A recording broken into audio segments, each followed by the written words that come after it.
May mga sandaling titig ka sa salamin at parang wala kang nakikitang halaga. Parang lahat ng ginawa mo ay walang saysay. Pinagpaguran mo pero hindi ka pinansin. Nagbigay ka ng lahat pero iniwan ka pa rin. At sa katahimikan ng gabi, maririnig mo ang boses na bulong ng kawalang silbi na parang wala kang lugar, wala kang silbi, wala kang kabuluhan. Ngunit sa mismong sandaling iyon, may tinig na mas malalim kaysa sa lahat ng iyak mo. Isang tinig na hindi nanggagaling sa mundo kundi mula sa Diyos na lumikha sa iyo. Sinasabi niya, "Anak, hindi ikaw ang sukatan ng iyong halaga. Ako, ang tao, kapag nasaktan, mabilis makalimot kung sino siya sa paningin ng langit. Mabilis siyang maniwala sa kasinungalingan ng lipunan na kailangan mong maging maganda, mayaman o matagumpay para maging mahalaga. Pero ano ang ginagawa ng Diyos? Binabaligtad niya ang lahat ng iyon. Kinuha niya ang alabok, isang bagay na walang halaga sa mata ng mundo, at ginawa kang kanyang imahe.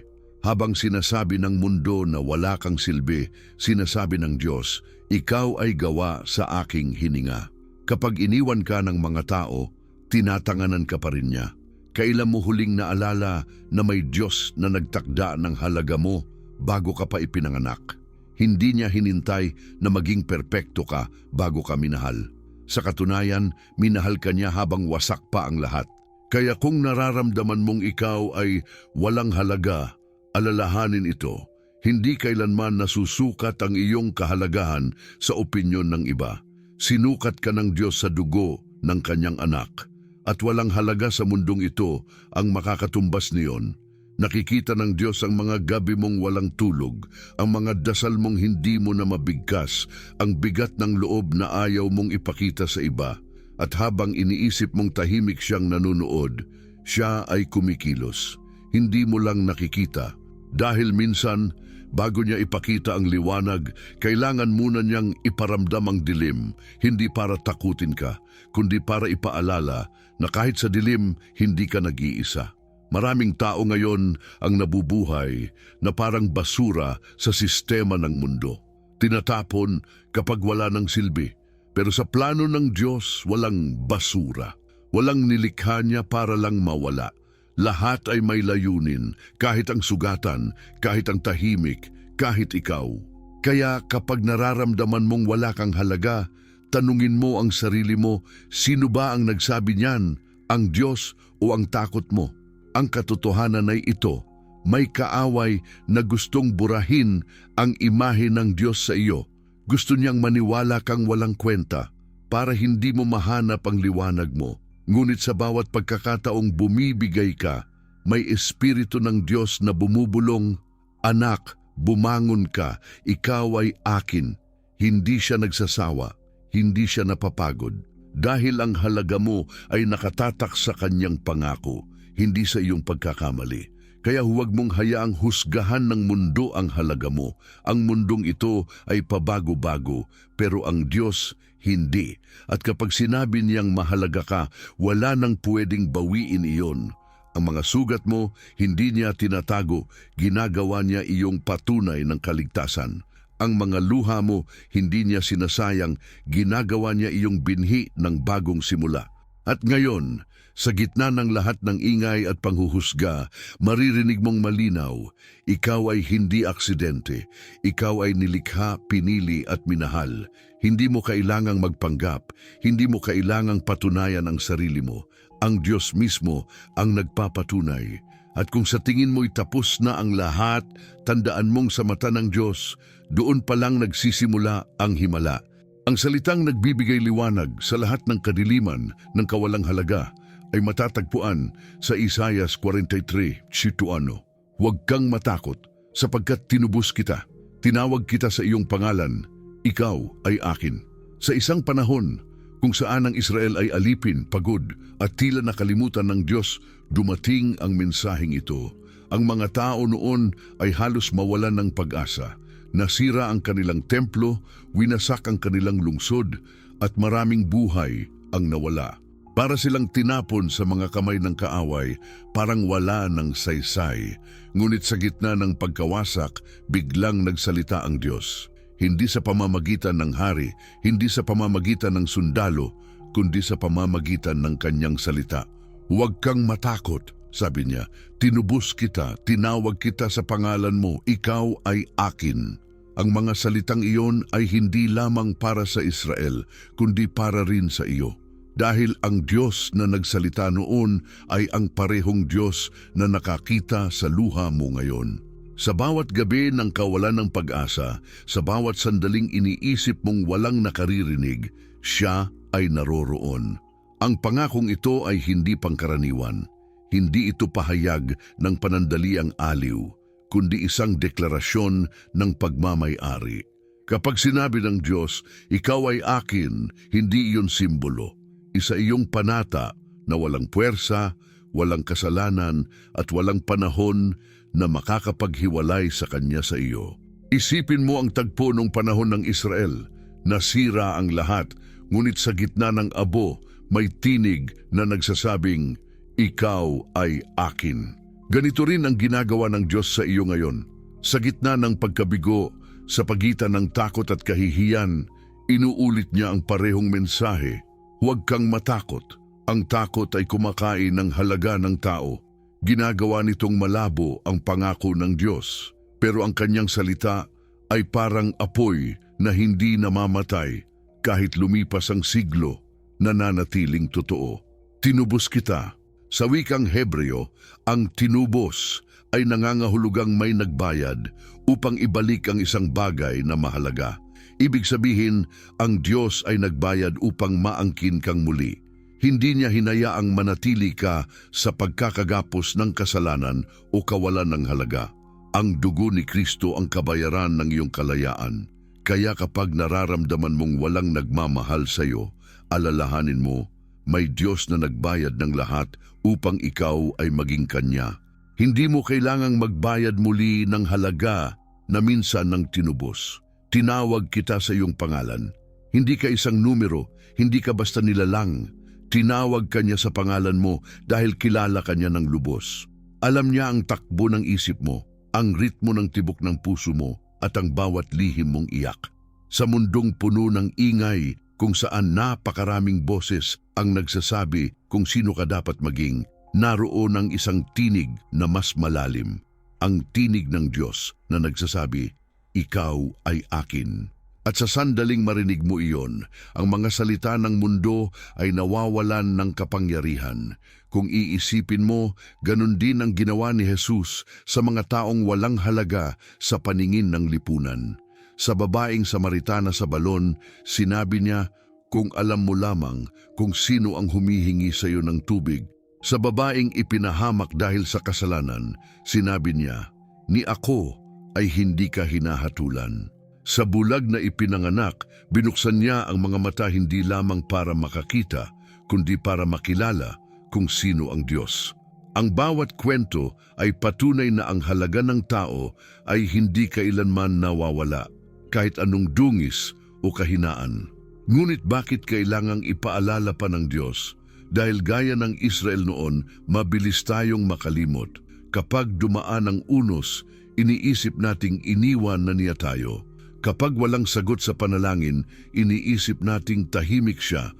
Pero ang totoo, sa bawat katahimikan, may ginagawang lihim ang Diyos. Ang kanyang mga pangako ay parang ugat sa ilalim ng lupa, hindi nakikita pero patuloy na tumutubo. Kaya kapag iniisip mong wala ka ng halaga, tandaan mo, hindi ka nakalimutan, ikaw ay tinutubuan ng panibagong buhay. Ang pangakong ito sa Isayas ay patuloy na umaalingaw-ngaw hanggang ngayon. Sa bawat Pilipinong nawalan ng trabaho, sa bawat ina na umiiyak para sa anak, sa bawat kabataang naliligaw ng landas, sinasabi ng Diyos, huwag kang matakot, ikaw ay akin. Ang Diyos na tumawid sa dagat kasama ng Israel ay ang parehong Diyos na tatawid sa unos kasama mo. Ang parehong Diyos na nagsalita sa gitna ng pagkabihag ay ang Diyos na nagsasalita sa gitna ng iyong depresyon, kahirapan at takot. Ang pangakong ito ay hindi patungkol sa kung ano ang kaya mong gawin, kundi kung sino ang nagmamay-ari sa iyo. Ang halaga mo ay hindi nasusukat sa tagumpay, kundi sa katotohanang pinili ka ng Diyos. Kaya kung ang mundo ay magbago, kung mawala ang lahat ng mayroon ka, mananatiling totoo ito, ikaw ay akin. Iyan ang puso ng Isaias 43:1, isang paalala na kahit kailan, hindi ka kailanman naging walang halaga. At kapag sinimulan mong paniwalaan ito, nagbabago ang lahat. Ang takot ay nauupos, ang hiya ay napapalitan ng tapang, at ang dating sirang puso ay muling nabubuhay. Sapagkat kapag ang isang tao ay muling nakarinig ng tinig ng Diyos na nagsasabing, "Ikaw ay akin," hindi na siya mananatiling alipin ng kawalang halaga. Sa halip, siya ay tatayo bilang anak na tinawag, tinubos at tinakpan ng walang hanggang pagmamahal. At dito pa lang nagsisimula ang paglalakbay ng tunay na halaga. Ang matutong maniwala sa sinasabi ng Diyos kaysa sa kasinungalingan ng mundo. Kapag naririnig mo ang salitang "ikaw ay akin", madali itong pakinggan. Pero sa panahon ngayon, napakahirap paniwalaan. Dahil sa mundo kung saan ang halaga ng tao ay sinusukat sa dami ng pera, tagasunod o hitsura, paano ka maniniwala na may Diyos na nagsasabing mahalaga ka kahit wala ka ng lahat ng iyon? Sa bawat scroll mo sa social media, parang sinasabi ng mundo, hindi ka sapat. Ang iba ay mas maganda, mas matagumpay, mas masaya. At habang pinagmamasdan mo, unti-unti kang lumulubog sa tanong, may halaga pa ba ako? Ngunit ang mensahe ng Diyos sa Isaiah 43:1 ay hindi kailanman naluma. Ito pa rin ang sagot sa sigaw ng modernong puso.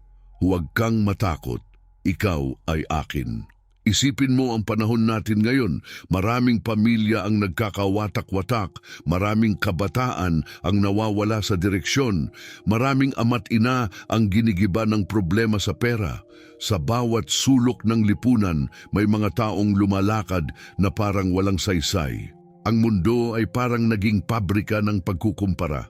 Kung hindi ka kasing ganda, kasing talino, o kasing yaman ng iba, parang wala kang lugar. Ngunit sa harap ng lahat ng ito, muling bumubulong ang Diyos. Tinawag kita sa iyong pangalan. Ibig sabihin, hindi ka produkto ng sistema, hindi ka resulta ng swerte. May Diyos na sadyang naglagay sa iyo rito sa panahong ito para ipakita na kahit sa gitna ng ingay, may tinig pa ring totoo. Ang mga Israelita noon ay nasa pagkabihag, walang kalayaan, walang pag-asa, walang halaga sa paningin ng mga dayuhan. Parang ganun din tayo ngayon, bihag ng sarili nating mga takot at insecurities, bihag ng mga opinyon ng tao, bihag ng takot na baka hindi tayo sapat. Ngunit tulad ng ginawa niya sa kanila, pinapalaya tayo ng Diyos sa pamamagitan ng kanyang pangako. Ang salita niya ay hindi lang kasaysayan, kundi kalayaan. Kapag sinabi niyang ikaw ay akin, ibig sabihin, hindi mo kailangang habulin ang tingin ng mundo. Ang kailangan mo lang ay bumalik sa kanyang mga bisig at marinig muli ang katotohanan, ikaw ay mahalaga. Tingnan mo ang paligid. May mga taong may bahay pero walang kapayapaan. May trabaho pero walang direksyon. May pera pero walang saysay. Dahil ang tunay na halaga ay hindi nakikita sa labas. Ito ay ibinubulong sa loob ng puso ng taong nakilala ang Diyos. Kapag hindi mo kilala kung sino ka sa Kanya, madali kang magpapaikot sa mga kasinungalingan ng mundo. Pero kapag naalala mong ikaw ay akin, bigla mong mararamdaman ang lakas na hindi galing sa sarili mo. Dahil sa gitna ng krisis, alam mong may Diyos na may plano. Sa gitna ng kakulangan, alam mong may Ama na nagbibigay. Sa gitna ng kawalang pag-asa, alam mong may tinig na nagsasabing, huwag kang matakot. Marami ngayon ang nakararanas ng mga digmaan sa loob nila, hindi nakikita pero totoo. Laban sa depression, laban sa kawalang paniniwala, laban sa sarili. Ang ilan ay tumatawa sa labas pero umiiyak sa loob. Ang iba ay abala sa trabaho pero sa gabi pakiramdam nila ay wala silang saysay. at dito gustong pumasok ng Diyos. Hindi siya naghihintay sa simbahan lang, pumupunta siya sa gitna ng iyong kaguluhan. Kapag iniisip mong hindi mo na kaya, doon niya ipapaalala, ikaw ay akin. Hindi mo kailangang maging matatag para siya'y manatili. Mananatili siya kahit sa pinakamahina mong sandali.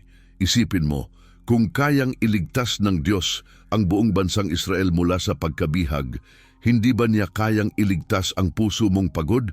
Kung kayang gawing daan ang dagat, hindi ba niya kayang gawing panibagong simula ang buhay mong wasak?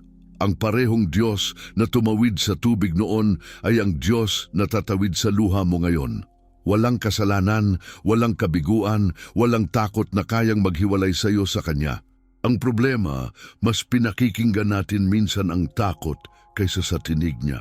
Maraming Pilipino ang ngayon ay lumalaban sa gutom, sa kawalan ng trabaho, sa pangungulila, at sa bawat sigaw ng pangangailangan, maririnig mo ang tahimik na tugon ng Diyos. Huwag kang matakot, ang pangako niya ay hindi kasinungalingan. Sa panahon ng kakulangan, siya ang nagbibigay. Sa oras ng kalungkutan, siya ang umaaliw. Sa gitna ng kaguluhan, siya ang kapayapaan. Kapag sinabi niyang, ikaw ay akin, hindi iyon figurative, literal itong pahayag ng pag-angkin. Ikaw ay saklaw ng kanyang proteksyon. Hindi ibig sabihin na hindi ka dadaan sa unos, pero ibig sabihin, hindi ka malulunod dito. Kung iisipin mo, lahat tayo ay may bahagi ng Israel sa ating puso. Lahat tayo ay minsang naligaw, nalayo, nakalimot. Ngunit sa kabila ng ating pagkaligaw, ang Diyos ay nananatiling tapat. Siya ang Ama na hindi sumusuko kahit paulit-ulit tayong bumabagsak. At sa bawat pagkakataong bumabalik tayo, tinatanggap niya tayo hindi bilang alipin, kundi bilang anak. Kaya kapag nararamdaman mong wala kang halaga, tandaan mo ito. Hindi nakabatay ang iyong halaga sa kung gaano ka karapat-dapat, kundi sa kung gaano ka kamahal ng Diyos. Ang Isaiah 43 ay hindi lang kasaysayan ng Israel. Ito ay kasaysayan mo. Ito ay liham ng Diyos para sa mga pusong sugatan, para sa mga kaluluwang nagtatago sa hiya. Ito ang paalala na kahit ang mundo ay magbago, mananatiling totoo ang tinig niya. Sa panahon ng digmaan, pandemya at kaguluhan, ang kanyang salita ay nananatiling pareho. Huwag kang matakot sapagkat tinubos kita. Tinawag kita sa iyong pangalan, ikaw ay akin. At kung sa ngayon ay pakiramdam mong wala kang halaga, alalahanin mong may Diyos na nagsasabing ikaw ay Kanya. Ang mga sugat mo ay hindi kabawasan sa iyong halaga. Ito'y mga bakas ng laban na pinangatawanan mo sa tulong niya. Ang mga pagkakamali mo ay hindi hadlang sa Kanyang plano. Ito'y mga hakbang patungo sa mas malalim na pagkakilala sa Kanya. Kaya sa bawat araw na darating, sa bawat pagkakataong madarama mong pagod ka na, tandaan mo, ikaw ay hindi nakalimutan. May Diyos na patuloy na bumubulong, anak, ikaw ay akin. At kapag pinili mong maniwala doon, mararanasan mo na kahit ang pinakamasakit na kabanata ng buhay mo ay kayang maging simula ng panibagong kwento ng biyaya. May isang babae sa malit na baryo na araw-araw ay umiiyak sa gabi habang yakap ang larawan ng kanyang anak na iniwan siya. 7 taon na mula nang umalis ito upang maghanap buhay, ngunit walang balita, walang sulat, walang tawag. Sa bawat paglipas ng gabi, bumababa ang pag-asa. Iniisip niyang wala na siyang halaga bilang ina. Hanggang isang gabi, habang nagdarasal, narinig niya ang isang pangungusap na tila bulong mula sa langit. Hindi mo kailangang makumpleto para mahalin ko. Kinabukasan habang naglalaba, may kumatok sa pinto. Ang anak na matagal niyang iniyakan, nakatayo sa harap niya. Umiiyak, niyakap siya at sabing, "Ma, patawarin mo ako. Naramdaman kong tinawag ako ng Diyos na umuwi." Sa sandaling iyon, alam ng babae, ang pangako ng Diyos na ikaw ay akin ay totoo. Hindi lamang ito salita, kundi kilos na bumabalik ng mga puso sa tahanan ng kanyang presensya. May isang lalaki namang nawala ng trabaho sa gitna ng pandemya. Ilang buwan siyang walang makain, walang perang maipadala sa pamilya. Dumating sa punto na halos isuko na niya ang lahat. Ngunit isang gabi, habang binabasa niya ang Isaiah 43, parang binuhay muli ng Diyos ang diwa niya. Huwag kang matakot, ikaw ay akin. Sa gabing iyon, nagdasal siya hindi para humingi ng pera, kundi ng direksyon. Kinabukasan, may tumawag mula sa dating kaibigan at inalok siyang magsimula sa maliit na online business. Mula roon, dahan-dahan siyang bumangon. Ngayon, hindi lamang siya muling nakatayo, tumutulong na rin siya sa iba. Lagi niyang sinasabi, hindi ako tinulungan ng Diyos para lang mabuhay. Tinulungan niya ako para makita kong may halaga pa rin ako. May isang dalagang minsang lumakad sa madilim na kalsada ng pagkakasala. Iniwan niya ang simbahan, itinapon ang pananampalataya at nilunod ang sarili sa mga bisyo para takasan ang sakit. Ngunit isang araw, habang nakahiga sa ospital, maririnig niyang may nagdarasal para sa kanya, ang kanyang lola. At sa gitna ng paghingal at pagiyak, naramdaman niyang may humahaplos sa puso niya. Hindi niya nakikita, pero alam niyang iyon ang Diyos. Sa luha niyang tumulo, sinabi niya, Panginoon, kung totoo kang nandyan, ayaw ko na sa buhay kong ganito. At sa sandaling iyon, nagsimula ang pagbabago. Hindi biglaan, hindi madali, pero unti-unting bumalik ang liwanag. Ngayon, siya na mismo ang nagbabahagi ng mga salita ng Isaiah 43:1 sa mga kabataang nawawala sa landas. Isang buhay na patutuo ng pangakong ikaw ay akin. Sa Biblia, makikita rin natin kung paano ginawang totoo ng Diyos ang kanyang pangako sa mga taong walang halaga sa paningin ng iba. Si Moises, na minsan ay tumakbo sa takot, ay tinawag ng Diyos para iligtas ang Israel. Si Gideon, na nagtago sa takot, ay tinawag na matapang na mandirigma. Si Maria Magdalena, na dating makasalanan, ay ginawang saksi ng pagkabuhay ni Kristo. Ang Diyos ay laging pumipili ng mga taong basag upang ipakita na siya lamang ang tunay na nagbibigay halaga. Ang kanyang mga kamay ay laging nakabukas para sa mga sugatan at sa bawat sugat ay may kwento ng katapatan. May isa pang kwento ng isang matandang lalaki sa palengke. Araw-araw, maaga siyang gumigising para magbenta ng gulay. Tahimik lang siya at halos walang nakakapansin sa kanya. Ngunit isang araw, may batang gutom na lumapit, walang dalang pera. Ngumiti siya, binigyan ng pagkain at sinabing, walang bayad ang awa ng Diyos. Lumipas ang mga taon, ang batang iyon ay naging pastor. Nang tanungin kung ano ang nagtulak sa kanya sa paglilingkod, sinabi niya, yung matandang nagpakain sa akin noon, sa isang sandali naramdaman kong may Diyos pala. Minsan, hindi mo kailangang gumawa ng himala para magpatotoo. Sapat nang ipasa mo ang kabutihang tinanggap mo mula sa Diyos dahil iyon mismo ang ebidensya na buhay ang kanyang pangako. Sa bawat patotoo mula sa ina, sa manggagawa, sa makasalanan, sa matanda, iisa lang ang mensahe. Ang Diyos ay hindi kailanman nakalimot. Kapag sinabi niyang, ikaw ay akin, hindi iyon nangangahulugang mawawala ang sakit o ang pagsubok. Ngunit nangangahulugan iyon na sa bawat luha, may kamay siyang sumasalo. Sa bawat kabiguan, may layunin siyang tinatayo. At sa bawat taong minsang naniwalang wala silang halaga, ipinapakita niya na ang tunay na halaga ay hindi kailanman galing sa mundo, kundi sa Kanya. Kung titingnan mo ang mga kwento ng buhay ng mga tao ngayon, makikita mong umiikot ito sa parehong aral na noon pa itinuro ng Diyos sa Israel. Kahit gaano kabigat ang kasalanan, kahit gaano kalalim ang sugat, ang Kanyang pag-ibig ay mas malalim pa rin. Ang mga taong minsang nawasak ay nagiging buhay na patotoo ng Kanyang kabutihan. Ang mga dating umiiyak ng walang pag-asa ay ngayon umaawit ng papuri. Ang mga dating nawalan ng halaga ay ngayon ay nagbibigay ng pag-asa sa iba. Dahil kapag ang isang tao ay muling narinig ang tinig ng Diyos na nagsasabing, ikaw ay akin, hindi na siya kailanman magiging pareho. At marahil sa mga sandaling ito, ikaw mismo ay nasa gitna ng ganitong kwento. Marahil ikaw ang ina na humahawak pa rin sa panalangin, ang manggagawang ayaw sumuko, o ang anak na naghahanap ng direksyon.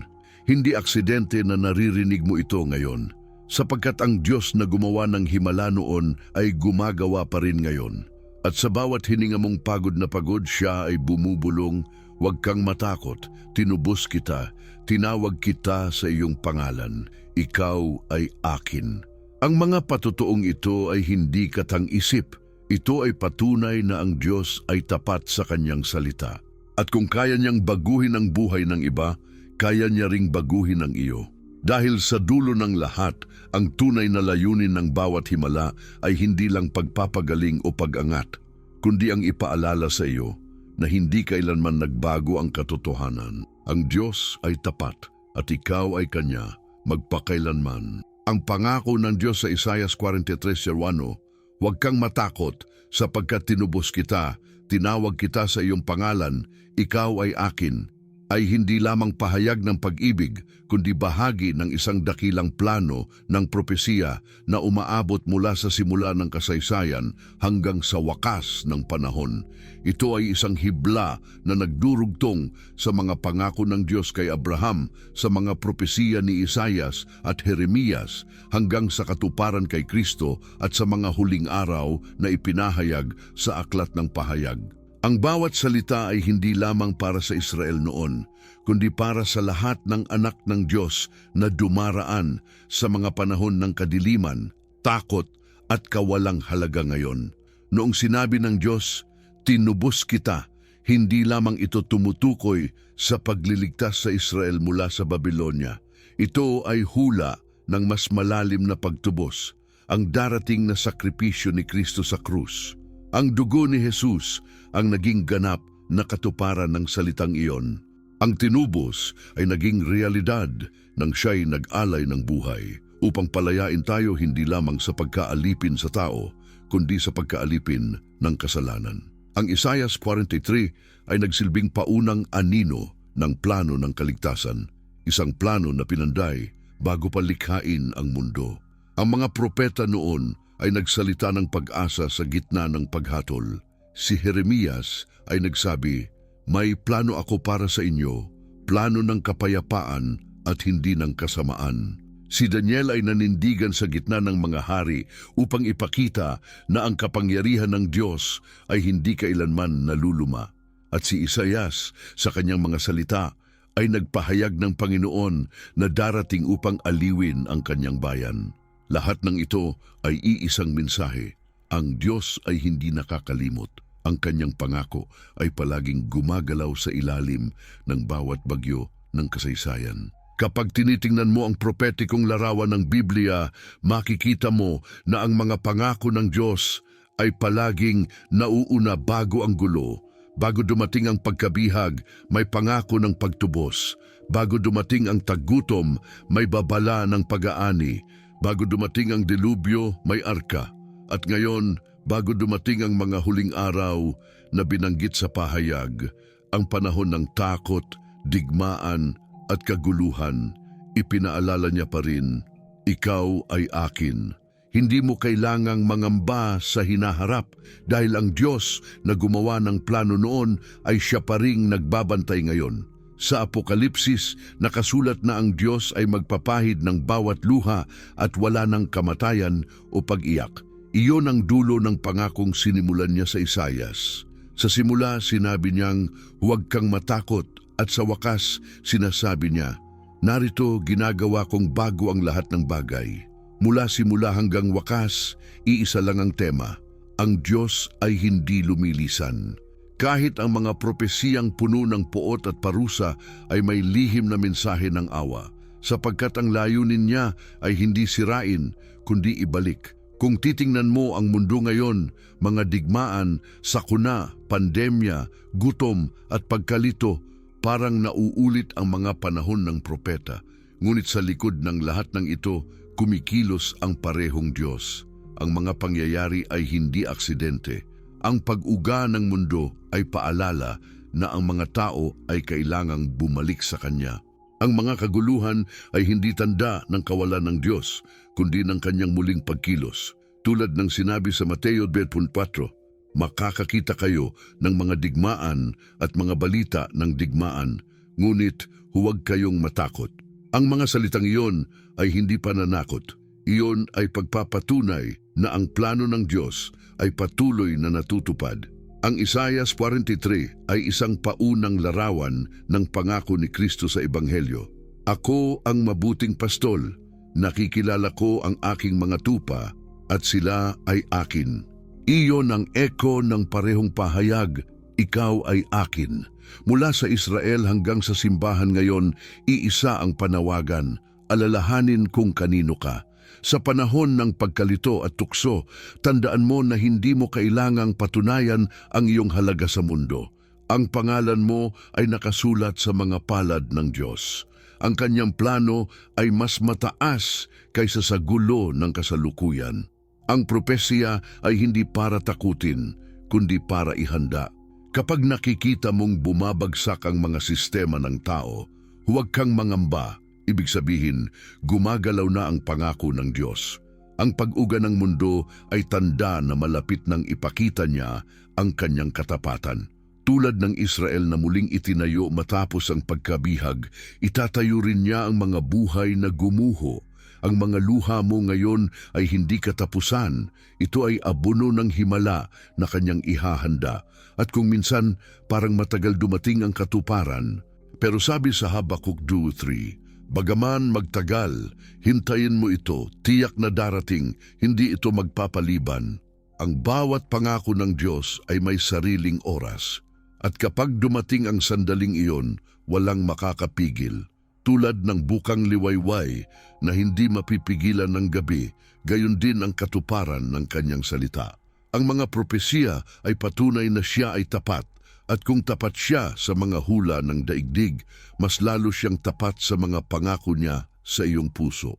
Ang mga pangako ng Diyos ay nagdurugtong sa bawat henerasyon. Ang huwag kang matakot ng Israel noon ay pareho ng ako'y kasama ninyo hanggang sa wakas ng panahon ni Jesus. At pareho ring mensahe ang ipinaririnig niya ngayon, ikaw ay akin. Iyan ang ugat ng bawat propesiya, ang relasyon ng Diyos sa kanyang mga anak. Hindi propesiya ng pagkawasak, kundi propesiya ng pagbabalik loob. Ang propesiya ay paanyaya, bumalik sa kanya bago pa man bumigay ang lahat. Kaya kapag tumingin ka sa paligid at parang lumalabo ang pag-asa, huwag kang magpatalo. Dahil sa gitna ng lahat ng kaguluhan, ang mga pangako ng Diyos ay lumiliwanag na parang ilaw sa dilim. Sa mga lindol, pandemya o pagtaas ng kasamaan, tandaan mo, hindi ito katapusan. Ito ay paalala ng isang simula. Ang parehong Diyos na nagsalita kay Isaias ay nagsasalita rin ngayon sa iyong buhay. Huwag kang matakot, tinubos kita, ikaw ay akin.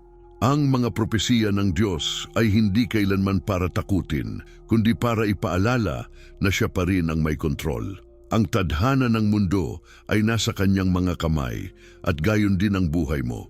Kaya't sa bawat takot mong dala, bawat gabi mong puno ng pagdududa, tanggapin mo ito.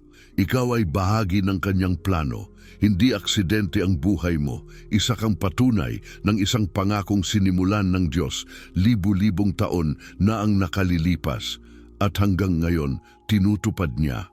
Ang kwento mo ay bahagi ng kanyang dakilang propesya ng pag-ibig at ang wakas nito ay hindi pagkawasak kundi kaligtasan. May mga sandaling kahit ilang ulit mong marinig ang ikaw ay akin, tila wala itong lakas. Parang mga salitang tumatama sa pader ng realidad sapagkat sa harap mo ay gutom, sakit, kawalan ng trabaho o pagkasira ng mga pangarap. At doon mo itatanong, kung ako nga ay kay Diyos, bakit tila walang pagbabago? Kung tinubos niya ako, bakit parang patuloy akong nakakadena? Ang mga tanong na ito ay hindi bago. Ito rin ang mga tanong ng mga propeta, ng mga disipulo, ng bawat pusong naghintay pero tila iniwan. Panginoon, nasaan ka? Ngunit sa mga tanong na iyon, hindi kailanman tumalikod ang Diyos, sapagkat ang pagdududa ay hindi palatandaan ng kawalan ng pananampalataya, kundi isang paanyaya para hanapin siyang muli. Ang Israel noon ay nakaranas ng parehong tensyon. Tinawag silang bayan ng Diyos, ngunit inalipin ng mga Babilonyo. Pinangakuan silang pagpapala, ngunit nagdusa sila sa gutom at luha. Maraming beses nilang tinanong, kung kami ay Kanya, bakit tila napabayaan kami? Ngunit ang sagot ng Diyos ay laging malinaw, hindi ako tumigil. Ang aking plano ay patuloy, kahit hindi mo nakikita. Kapag tahimik ang langit, hindi ibig sabihing wala nang gumagalaw. Ang mga himala ng Diyos ay kadalasang hinahabi sa katahimikan, sapagkat doon humuhubog ang pananampalataya. Iyan ang dahilan kung bakit sinabi ni Habakuk, "Bagaman magtagal, hintayin mo ito." Si Abraham ay nangako ng anak, ngunit ilang dekada siyang naghintay. Si Jose ay pinangakuan ng kadakilaan, ngunit inuna ang kulungan bago ang trono. Si Moises ay tinawag upang iligtas ang bayan, ngunit 40 taon munang itinago sa ilang. Sa bawat kwento, may pagitan ng pangako at katuparan, at sa pagitan na iyon, nasusubok ang puso. Marahil nasa pagitan ka rin ngayon at doon ka tinuturuan ng Diyos na magtiwala hindi sa nakikita kundi sa kanyang karakter. Kapag sinabing ang Diyos ay tapat, hindi ibig sabihing agad-agad niyang ibibigay ang gusto mo.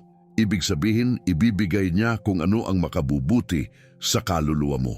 Madalas, ang hinihingi natin ay kaginhawahan, ngunit ang ibinibigay niya ay katatagan. Hinihingi natin ang sagot, ngunit ang ibinibigay niya ay katahimikan. Sapagkat sa katahimikan, natututo tayong marinig ang kanyang tinig. Kapag natutunan mong maghintay, natutunan mong magtiwala. At sa panahong iyon ng paghihintay, doon niya ipinapakita kung gaano kalalim ang kanyang pag-ibig. Pag-ibig na hindi nasusukat sa bilis ng tugon, kundi sa lalim ng presensya. Maraming tao ang sumuko na sa panalangin dahil akala nila ang katahimikan ng Diyos ay pagtanggi. Ngunit kung minsan, ang katahimikan niya ay proteksyon.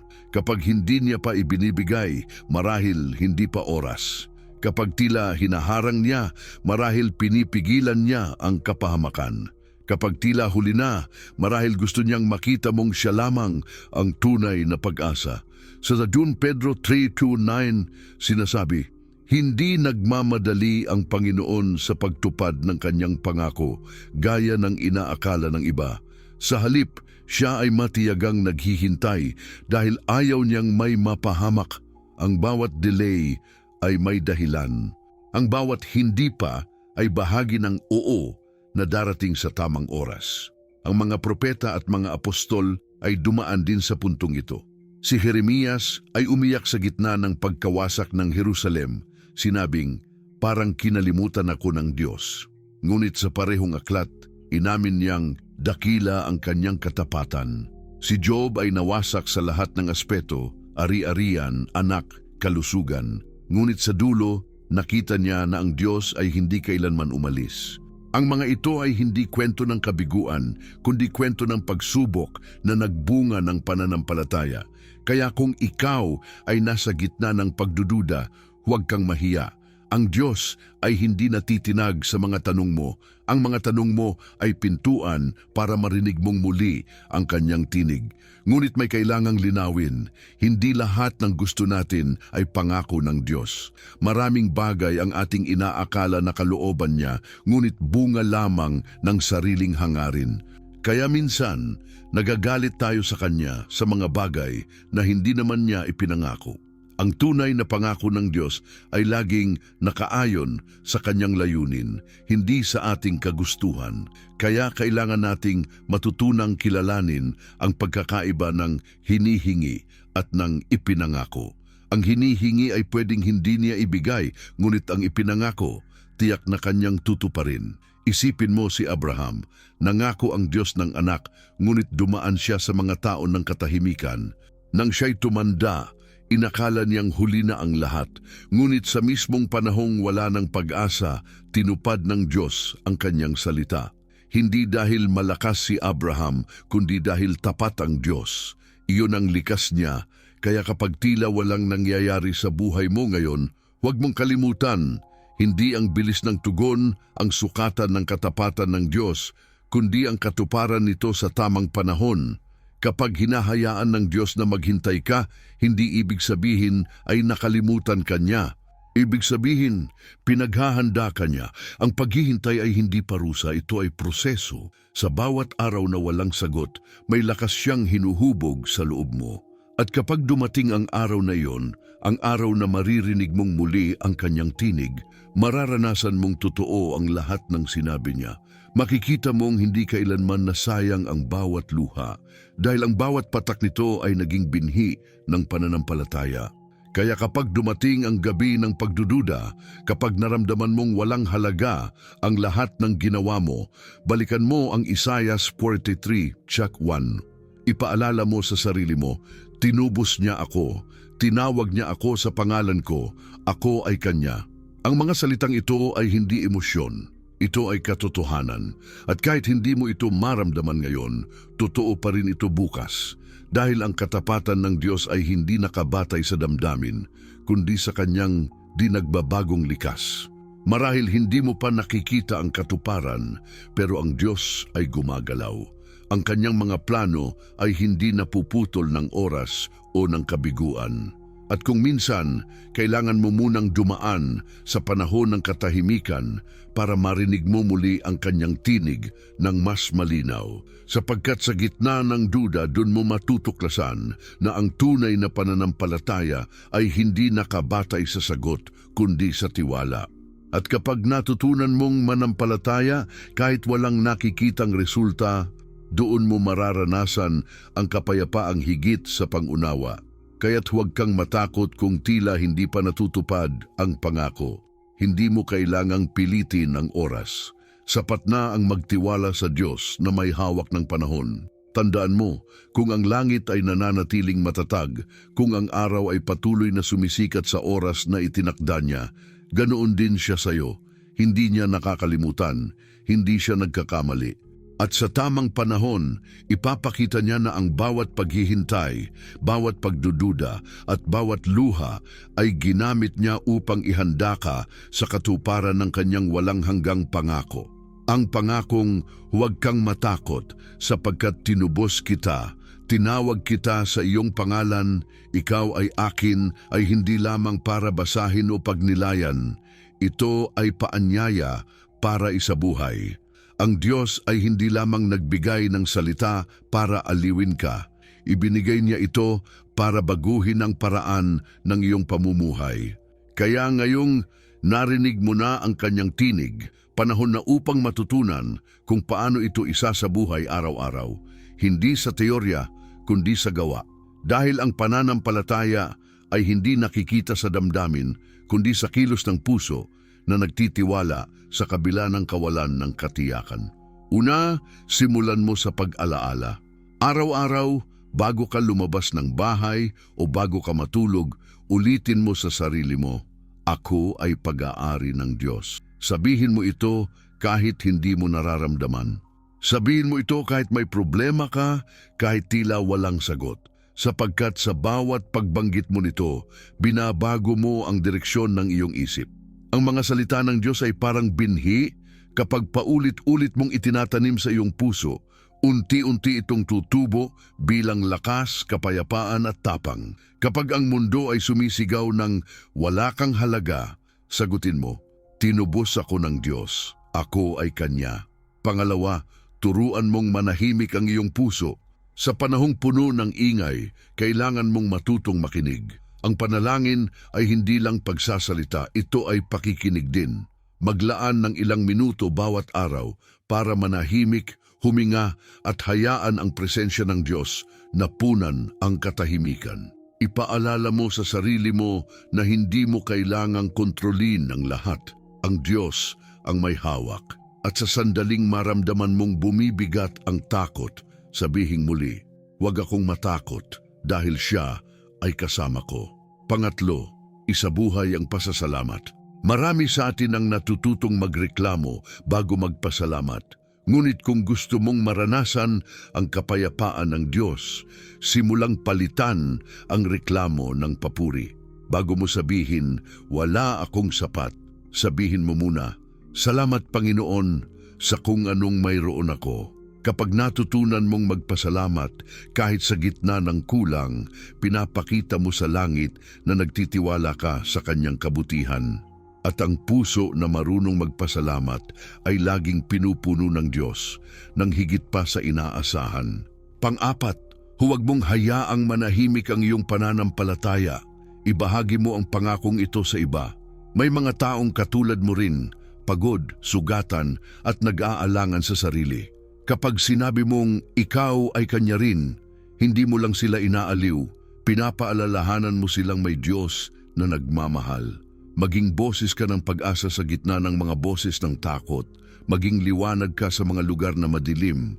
Ang bawat salitang ibinabahagi mo mula sa salita ng Diyos ay parang apoy na muling nagpapainit sa mga pusong nagyayelo sa pag-asa.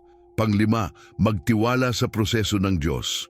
Kapag hindi mo pa nakikita ang katuparan ng kanyang pangako, huwag kang sumuko. Sa halip, ituloy mo ang pagtitiwala. Gawin mo ang parte mo. Manalangin, magtrabaho ng tapat, magmahal, magpatawad at maghintay. Huwag mong iwanan ang posisyon ng pananampalataya dahil lang sa katahimikan. Tandaan mo, ang punla ay hindi mo nakikita habang tumutubo, ngunit ito'y lumalakas sa ilalim ng lupa. Ganoon din ang mga plano ng Diyos sa buhay mo. Kahit hindi mo nakikita, kumikilos siya. Pang-anim, palitan mo ang takot ng deklarasyon ng pananampalataya. Kapag dumarating ang duda, sabihin mo, ako ay tinawag sa pangalan ko. Kapag tinutukso kang mawalan ng pag-asa, sabihin mo, ako ay tinubos. Kapag nararamdaman mong nag-iisa ka, sabihin mo, ako ay kanya. Ang mga salitang ito ay hindi simpleng pananalita. Ito ay sandata sa Espiritu.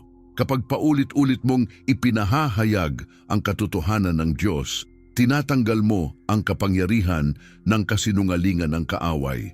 Pampito, magpatawad. Isa ito sa pinakamahirap na bahagi ng pagsasabuhay ng pangako.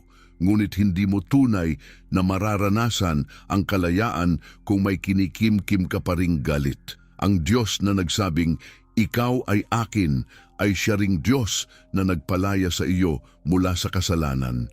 Kung siya ay nagpatawad sa iyo, kaya mo ring magpatawad sa iba. Sa pagpapatawad, pinapalaya mo hindi lang sila, pinapalaya mo rin ang sarili mo. Ang puso na marunong magpatawad ay puso na marunong magtiwala na ang Diyos ang maghihiganti sa tamang paraan. Pangwalo, bumuo ng disiplina sa salita. Hindi sapat na makinig sa isang mensahe o manood ng isang video. Gawin mong bahagi ng iyong buhay ang pagbabasa ng Biblia. Hanapin ang mga pangako ng Diyos at isulat mo ito sa iyong kwaderno, sa iyong pader o sa iyong telepono. Basahin mo ito tuwing umaga. Kapag pinapalitan mo ang mga negatibong boses ng katotohanan ng Diyos, unti-unti mong mararanasan ang pagbabago. Ang isip na puno ng salita ng Diyos ay hindi madaling bumigay sa takot. At sa lahat ng ito, huwag mong kalimutan ang pinakapuso ng pangako, ang relasyon. Ang Diyos ay hindi lamang nagbibigay ng tulong. Siya ay nagnanais ng ugnayan. Kapag sinabi niyang ikaw ay akin, ibig sabihin ay gusto niya ng pakikipaglapit. Kaya't sa bawat araw, kausapin mo siya. Hindi kailangang perpekto ang panalangin mo, sabihin mo lang kung ano ang nasa puso mo. Ang Diyos ay hindi naghahanap ng magarang salita, kundi ng tapat na puso. At sa bawat sandaling nakikipag-usap ka sa Kanya, lalalim ang iyong pag-unawa na hindi ka kailanman nag-iisa. Ngayon, isipin mo ito, paano kung simula bukas, ipamuhay mo talaga ang salitang ito? Paano kung sa halip na pangamba, piliin mong magtiwala? Paano kung sa halip na reklamo, piliin mong magpasalamat? Paano kung sa halip na pagsuko, piliin mong maghintay sa Diyos? Sa 7 araw lamang ng ganitong pagsasabuhay, mararamdaman mong unti-unting nagbabago ang iyong pananaw. Hindi dahil naging madali ang lahat, kundi dahil nagsimula kang makita ang mundo sa lente ng isang anak ng Diyos. Isang taong tinubos, tinawag at minamahal. At sa sandaling iyon, mararanasan mong ang ikaw ay akin ay hindi lamang pahayag ng Diyos. Ito ay katotohanang bumabalot sa bawat tibok ng iyong puso. Ang pangakong iyon ay nagiging buhay sa iyong paghinga, sa iyong mga desisyon, sa paraan mo ng pagmamahal at pagharap sa mundo. Kapag nagsimula kang mamuhay bilang taong pag-aari ng Diyos, ang takot ay nawawala at ang kalayaan ay dumarating. At sa bawat araw na isinasabuhay mo ito, lumalapit ka ng lumalapit sa Kanya hanggang sa buong buhay mo ay maging patotoo ng isang simpleng katotohanan. Ikaw ay sa Diyos at walang puwersa sa mundo ang kayang magbago niyon. Ngayon na narinig mo ang salita, panahon na upang kumilos. Hindi ito oras para lang makinig o mag-isip. Ito ang sandali para manindigan sa harap ng Diyos at sabihin, Panginoon, akin na pong isasabuhay ang iyong pangako. Isara mo sandali ang iyong mga mata, ilagay ang kamay mo sa iyong dibdib at huminga ng malalim. Sa bawat tibok ng puso mong naririnig mo ngayon, tandaan mo, bawat pintig ay patunay na may Diyos na nagbibigay buhay at Siya mismo ang nagsasabing, ikaw ay akin. Huwag mo nang hintayin ang tamang oras dahil ang tamang oras ay ngayon. Ngayon, ang sandaling ito para bumalik sa Kanya ng buong puso. Marami kang pinagdaanan, marami kang sugat at marahil marami kang tanong. Pero kahit hindi mo maintindihan ang lahat, maaari mong sabihin ngayon, Panginoon, tinatanggap ko na ako'y iyo. Ibigay mo sa Kanya ang mga takot mo, ang mga kabiguan mo, pati ang mga lihim na bigat na matagal mo nang tinatago. Hindi Niya kailangan ng perpektong tao. Ang gusto Niya ay pusong handang magtiwala. Kaya sabihin mo sa Kanya, Diyos, pag-aari mo ako, sa kabila ng lahat ako'y babalik sa iyo. Kung ikaw ay may dinadalang sakit, banggitin mo sa Kanya ngayon.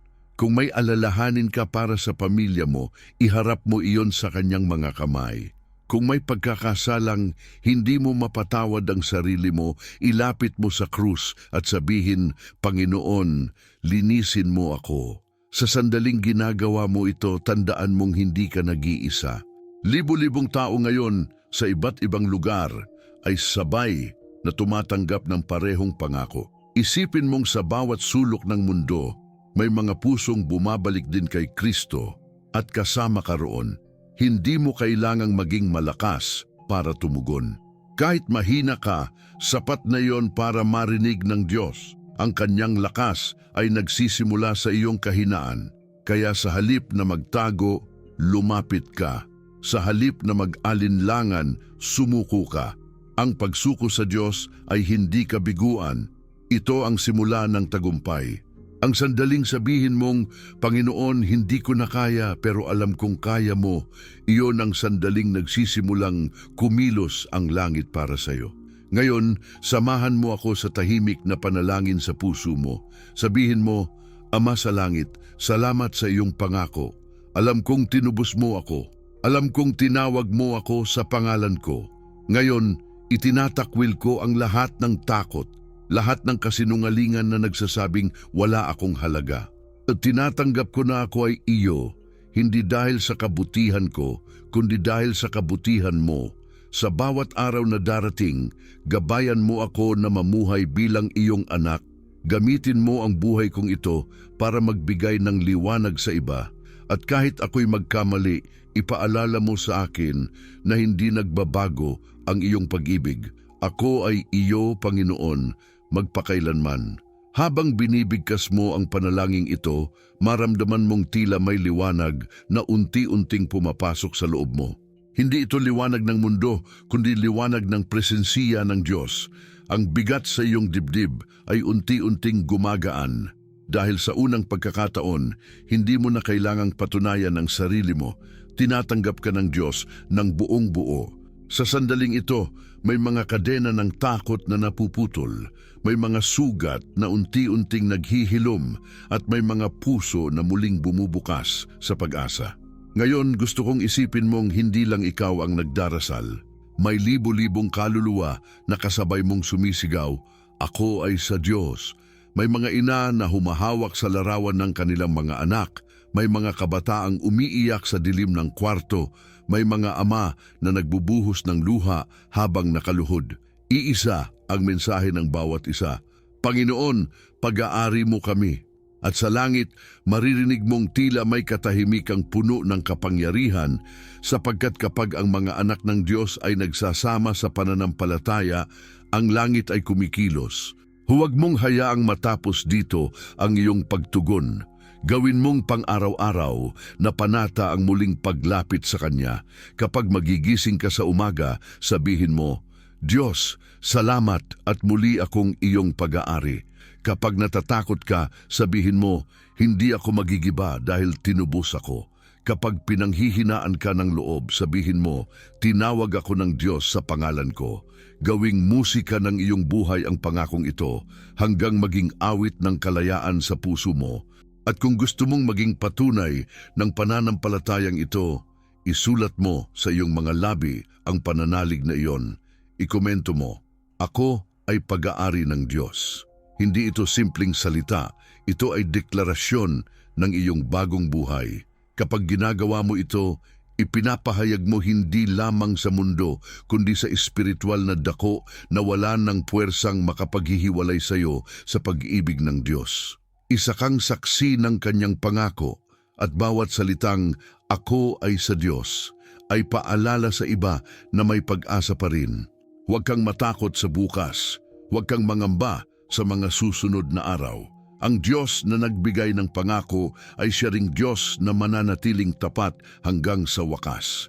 Ngayon, tumayo ka sa pananampalataya. Itaas mo ang iyong puso sa Diyos at sabihin, "Ama, ang buhay kong ito ay iyo. Gamitin mo ito para sa iyong kaluwalhatian. Ito ang sandali ng pagbabago.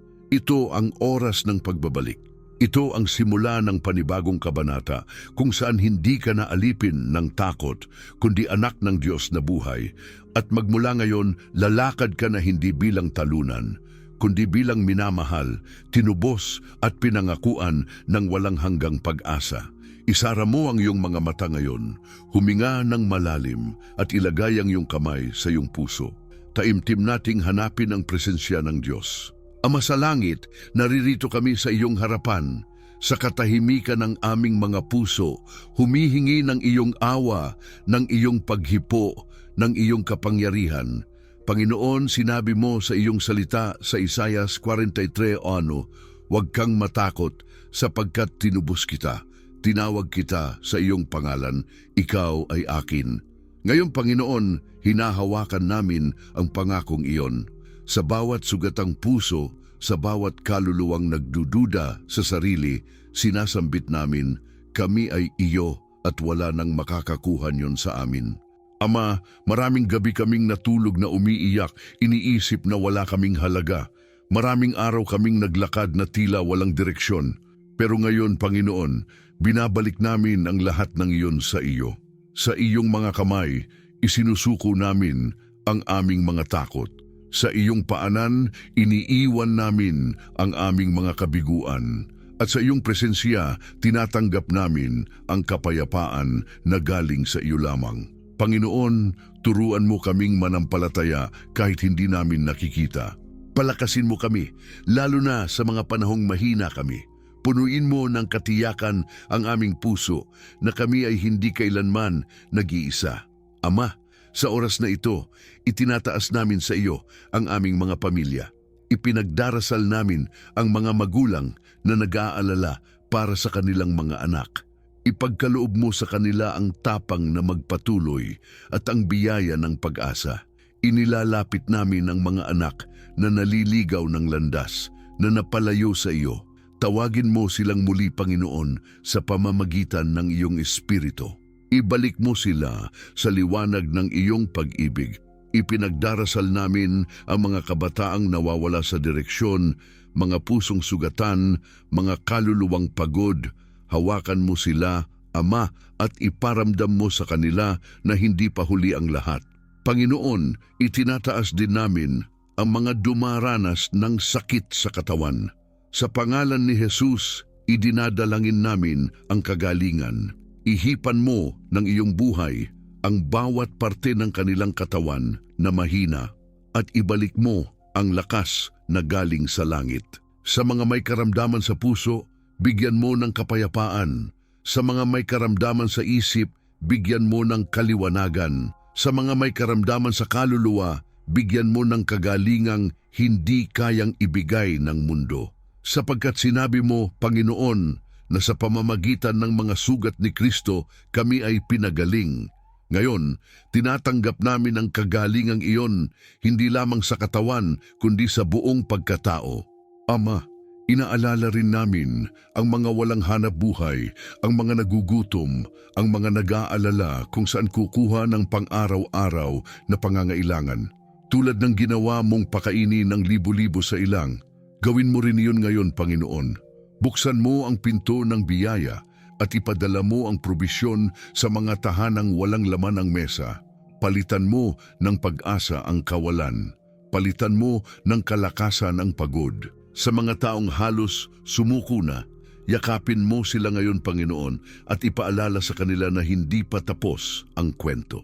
Diyos ng kapayapaan, kami rin ay humihingi ng kalayaan mula sa mga tanikala ng takot, galit at pagkakasala. Sa pangalan ni Jesus, pinapalayas namin ang bawat kasinungalingan na nagsasabing wala kaming halaga. Pinapalayas namin ang bawat espiritu ng pangamba, depresyon at kawalang pag-asa. Idinideklara namin na kami ay tinubos, kami ay nilinis, kami ay pinatawad. Sa oras na ito, Panginoon, hayaang bumaba ang iyong espiritu at punuin ang bawat puso ng liwanag. Ang bawat sugat ay maging patunay ng iyong kabutihan. Ang bawat luha ay maging binhi ng panibagong simula. Ama, itinataas namin ang buong bansa sa iyo. Sa mga panahon ng kaguluhan, alalahanin mo ang iyong bayan. Sa bawat giyera, sa bawat kalamidad, sa bawat gutom at takot, hayaang marinig ng mundo ang iyong tinig na nagsasabing, huwag kang matakot. Gabayan mo ang mga pinuno ng bansa, turuan mo silang mamuno na may takot sa iyo. Ibalik mo sa mga tahanan ang pananampalataya. Ibalik mo sa mga paaralan ang karunungan na mula sa langit. Ibalik mo sa mga simbahan ang alab ng unang pag-ibig sa iyo. Panginoon, ngayon, idinideklara namin sa aming buhay. Wala ng puwersa ng kaaway ang may karapatan sa amin. Kami ay pag-aari mo. Ang aming mga isip ay iyo. Ang aming mga puso ay iyo. Ang aming mga tahanan ay iyo. Sa pangalan ni Jesus, idinideklara namin na ang kadiliman ay walang kapangyarihan sa mga anak ng liwanag. Ang bawat takot ay natutunaw sa apoy ng iyong presensya.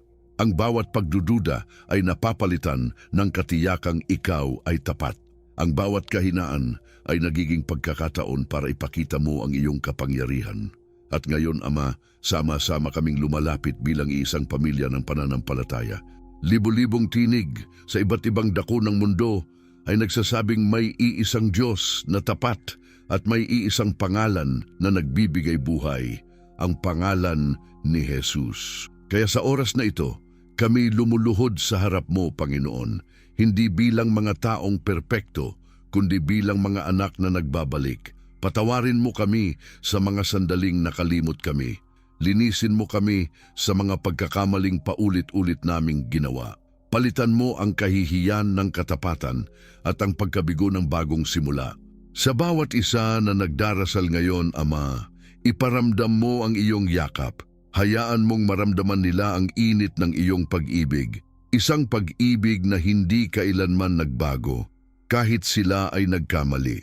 Bigyan mo ng kapanatagan ang bawat pusong takot. Bigyan mo ng direksyon ang bawat isip na naguguluhan. Bigyan mo ng liwanag ang bawat kaluluwang naghahanap. Sapagkat sa presensya mo may kagalingan. Sa pangalan mo may kalayaan. Sa biyaya mo may buhay na walang hanggan. At ngayon, sabay-sabay nating ideklara bilang isang pananalig, Ama, ako ay iyo. Hindi ako matatakot tinubos mo ako, tinawag mo ako sa pangalan ko, ako ay iyo magpakailanman. Sa pangalan ni Jesus, ito ang aming panalangin. Amen at amen. Kung nananalig ka, isulat mo sa iyong puso at sa iyong mga labi, ako ay pag-aari ng Diyos. At habang sinasambit mo ito, maramdaman mong ang langit ay tumutugon sapagkat totoo at buhay ang kanyang pangako. Tahimik ngayon ang paligid. Pagkatapos ng panalangin, tila may kakaibang katahimikan na bumabalot sa puso mo. Hindi katahimikan ng kawalan, kundi ng presensya. Ang mga salitang ikaw ay akin ay hindi na lamang tunog sa hangin, kundi buhay na bumabalot sa iyo. Sa gitna ng iyong paghinga, naroon ang Diyos. Sa bawat tibok ng puso mo, naroon ang kanyang kapayapaan. At sa bawat pagtingin mo sa hinaharap, kahit may mga tanong pa rin, alam mong hindi ka nag-iisa. Ang Diyos ay tapat. Hindi siya nagbabago kahit magbago ang panahon, kahit ang tao ay bumitaw. Kung sa mga nakaraang araw ay inakala mong tahimik siya, ngayon alam mong hindi siya kailanman nawala. Ang bawat luha mo ay nakita niya, ang bawat sigaw mo sa gabi ay narinig niya, at ang bawat dasal mong tila walang sagot, may tugon siya kahit hindi mo pa nakikita, sapagkat sa puso ng Diyos, ang pangako niya ay hindi kailanman napuputol. Pakinggan mo ito sa kaluluwa mo, ako'y kasama mo, huwag kang matakot. Iyan ang sinabi ng Diyos kay Isaias at sinasabi niya rin sa iyo ngayon. Kapag hindi mo na alam ang susunod na hakbang, tandaan mong may mga kamay na handang umalalay. Kapag ang landas ay madilim, tandaan mong may liwanag na hindi kailanman namamatay. Kapag nararamdaman mong wala ng patutunguhan, tandaan mong ang Diyos ay laging may daan kahit sa gitna ng kawalan. Sa Jeremias 29:11, sinabi ng Diyos, sapagkat batid ko ang mga plano ko para sa iyo, mga planong magbibigay sa iyo ng kinabukasan at pag-asa. Hindi kailanman plano ng Diyos ang wasakin ka. Ang kanyang mga plano ay magtayo, magpagaling at magpanumbalik. Sa mga sandaling tila wasak ang lahat, doon niya binubuo ang bago. Sa mga oras na tila wala ng pag-asa, doon niya isinisilang ang kanyang himala. Kaya huwag mong sukatin ang pag-ibig niya sa nararanasan mo. Sukatin mo ito sa krus, kung saan ipinakita niya kung gaano kakahalaga. Isipin mo ang Isaias 41:10. Huwag kang matakot, sapagkat ako'y kasama mo. Huwag kang manglupaypay, sapagkat ako'y iyong Diyos. Palalakasin kita, tutulungan kita, at aalalayan kita sa pamamagitan ng aking matuwid na kamay. Iyan ang pangakong humahawak sa atin ngayon. Sa oras na tila lumalabo ang paningin ng pananampalataya, ito ang paalala, hindi kailanman bumibitaw ang kamay ng Diyos. Siya ang lakas mo kapag ubos ka na. Siya ang pag-asa mo kapag lahat ay tila naglalaho. Siya ang liwanag mo kapag wala ka nang makita kundi dilim. At sa 2 Korinto 1:20 ipinapaalala, sapagkat ang lahat ng pangako ng Diyos ay natupad sa pamamagitan ni Kristo. Ibig sabihin, wala kang kailangang patunayan. Ang pangako ay tinupad na. Ang kailangan mo na lang ay maniwala. Kapag natutunan mong magtiwala kahit walang kasiguruhan, mararanasan mong ang pananampalataya ay hindi bulag. Ito ay nakakakita ng higit pa sa mata. Ito ay nakakakita ng Diyos sa gitna ng kawalan. Ngayon, hayaan mong mapuno ng kapayapaan ang puso mo.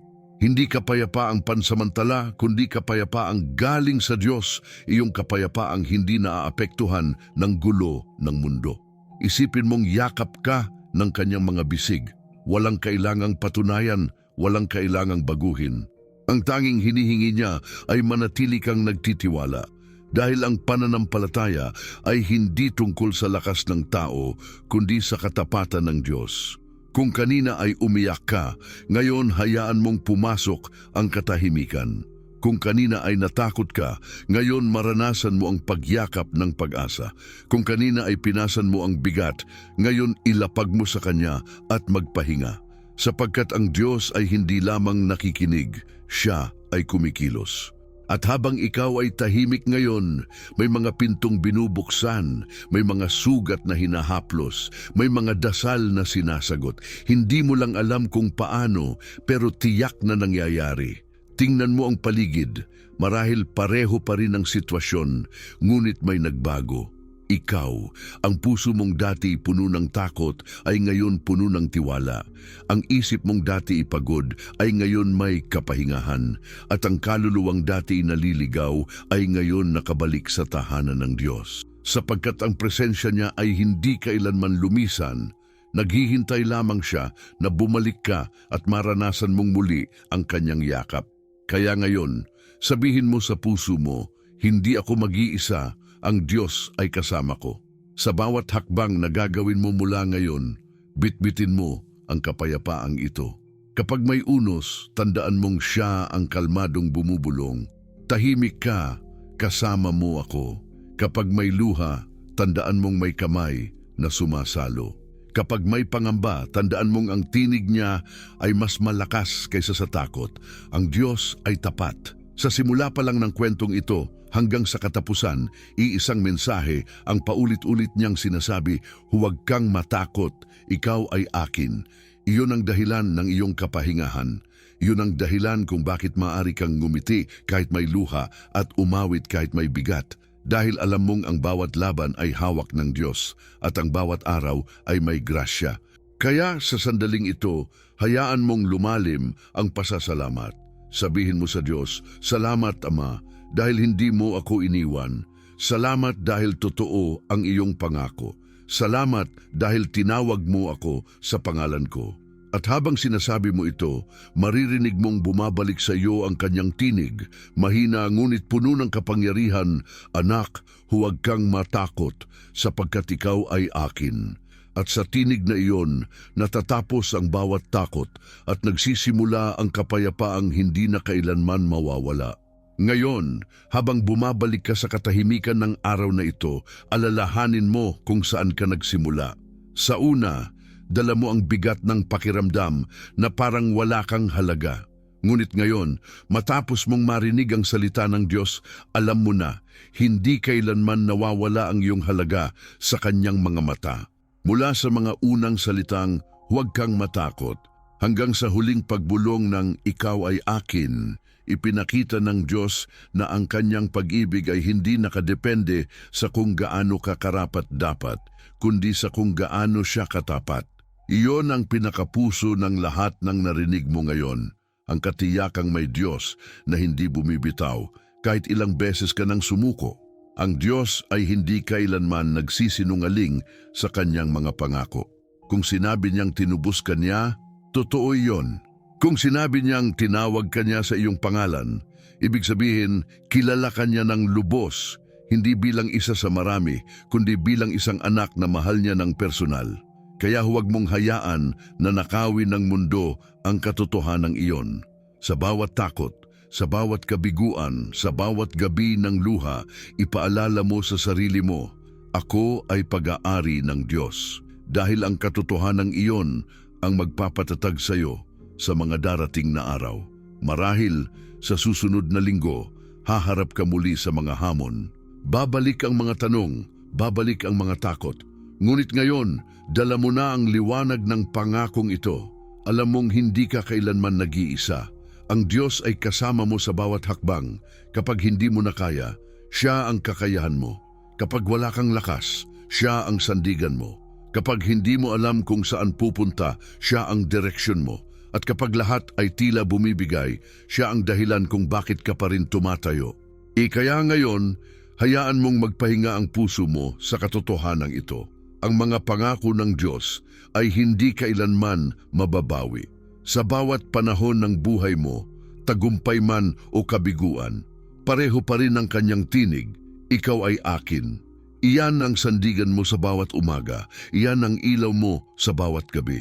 At habang patuloy kang lumalakad, dala mo ang katiyakang walang sino mang makakaagaw ng pagmamahal ng Diyos sa iyo. Ngayon, nais kong ipaalala sa iyo ang isang bagay. Huwag mong itago ang mensaheng ito para sa sarili mo. Ibahagi mo ito. Maraming tao ngayon ang tulad mo noon, pagod, takot at naniniwalang wala silang halaga. Ipadama mo sa kanila ang katotohanang narinig mo ngayon. Sabihin mo sa kanila, hindi pa huli. May Diyos na nagmamahal sa iyo. Tinawag ka niya sa pangalan mo. Ang bawat pagbabahagi mo ng mensaheng ito ay parang ilaw na binubuksan sa madilim na silid at baka sa simpleng salita mong iyon may buhay na muling magbago. Kung nabless ka ng mensaheng ito, huwag mong hayaang matapos dito. Magpatuloy ka sa paglalakbay ng pananampalataya. Mag-subscribe ka sa channel na ito upang araw-araw ay marinig mo pa ang mga salita ng Diyos na magpapatatag sa iyong kaluluwa. I-click mo ang notification bell para sa mga bagong video at magkomento sa ibaba ng iyong deklarasyon ng pananampalataya. Sabihin mo, ako ay pag-aari ng Diyos at ako ay mananatiling tapat. Sa bawat komentong iyon, may kapangyarihang espiritual na gumagalaw, isang patunay na ang mga anak ng Diyos ay nagkakaisa sa pananampalataya. At higit sa lahat, huwag mong kalimutang magpasalamat. Pasalamatan mo siya hindi lang sa natanggap mong biyaya, kundi pati sa mga bagay na hinihintay mo pa. Dahil ang pananampalataya ay hindi lang paniniwala sa natanggap, kundi pagtitiwala sa mga darating pa. Habang umaasa ka, magpatuloy kang maglingkod, magmahal at magtiwala. Dahil sa bawat araw na lumilipas, may bagong kabanata ng pangako ang isinusulat ng Diyos sa iyong buhay. Tandaan mo ito bago matapos ang video na ito. Ang mga salita ng Diyos ay hindi lang para pakinggan, kundi para panghawakan. Kaya saan ka man mapunta, dalhin mo ito sa iyong puso. Ang simpleng pangungusap na nagpabago sa lahat. Huwag kang matakot, sapagkat tinubos kita. Tinawag kita sa iyong pangalan. Ikaw ay akin. Iyan ang katotohanan na hindi kailanman mawawala. At iyan ang pundasyon ng iyong pag-asa. At bago mo isara ang video na ito, huminga ka ng malalim. Isipin mong yakap ka ng Diyos ngayon. Wala kang kailangang patunayan dahil matagal ka na niyang minahal. Sabihin mo sa iyong sarili, hindi ako nag-iisa. Ako ay Kanya. At kung may taong kailangan makarinig nito, ibahagi mo sa kanila. Sapagkat bawat kaluluwang nakakabalik sa Diyos ay isang tagumpay ng langit. Maraming salamat sa panunood.